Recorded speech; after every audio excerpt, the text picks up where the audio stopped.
What makes Nasir Kazmi a great poet? He is considered the founder of the modern Urdu Ghazal.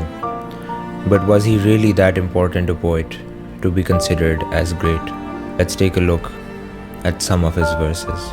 He writes, वो साहिलों पे गाने वाले क्या हुए, वो कश्तियाँ चलाने वाले क्या हुए, वो सुबह आते आते रह गई कहाँ, जो काफिले थे आने वाले क्या हुए, इमारतें तो जल के राख हो गई, इमारतें बनाने वाले क्या हुए, अकेले घर से पूछती है बेकसी, तेरा दिया जलाने वाले क्या हुए, ये आप हम तो बोझ हैं ज़मीन का, ज़मीन का बोझ उठाने वाले क्या हुए. Before Nasir Kazmi, there were very few people who were able to write like this. In fact, to write in a short meter, to write with such precision, to write in such simple language, and yet to produce meanings that are so complex is something that Nasir Kazmi mastered and then influenced many later contemporary poets to follow his footsteps. But what is so special about these verses that we should consider Nasir Kazmi the father of modern Urdu Ghazal? He starts this ghazal with a question. वो साहिलों पे गाने वाले क्या हुए, वो कश्तियाँ चलाने वाले क्या हुए.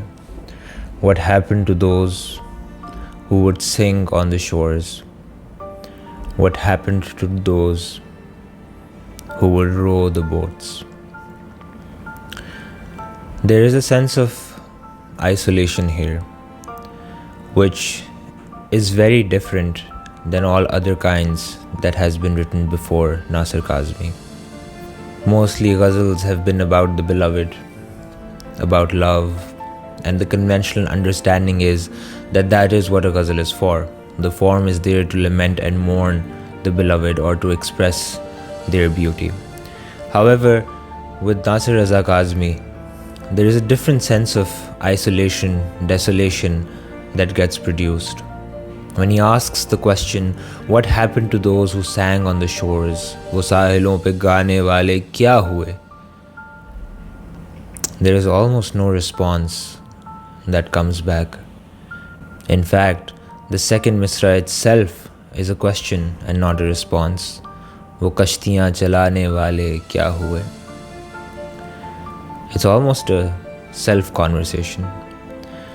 The sense that he produces, which makes us feel like there is no one else on those shores. There is no one else who is traveling on those boats. There was a time when there were many a people who would populate, entertain, live, and breathe on that land, but no more. The entire ghazal follows the sequence of questioning without a particular response. He goes on and asks, वो सुबह आते आते रह गई कहाँ, जो काफिले थे आने वाले क्या हुए? What happened to the morning that was arriving? What happened to the caravans that were supposed to arrive? He's expressing an idea of a broken promise, an expectation of a morning that never came, an expectation of visitors that never visited, a pain that he directly takes from the partition, but not just the partition, from the conditions that the individual found themselves in the 20th century. Conditions of decolonization, questions of existence, fragmentation, a loss of community, what the quote-unquote modern man or woman was facing at that time. जो कारवां थे आने वाले क्या हुए? Those travelers who promised us the future, that dawn that was the future, never came. And no one has the answer to why, least of all the poet himself. He goes on and says, इमारतें तो जल के राख हो गईं, इमारतें बनाने वाले क्या हुए? The buildings have all burnt to dust. What happened to those who would build these buildings? What happened to hope? What happened to those who promised to build a future?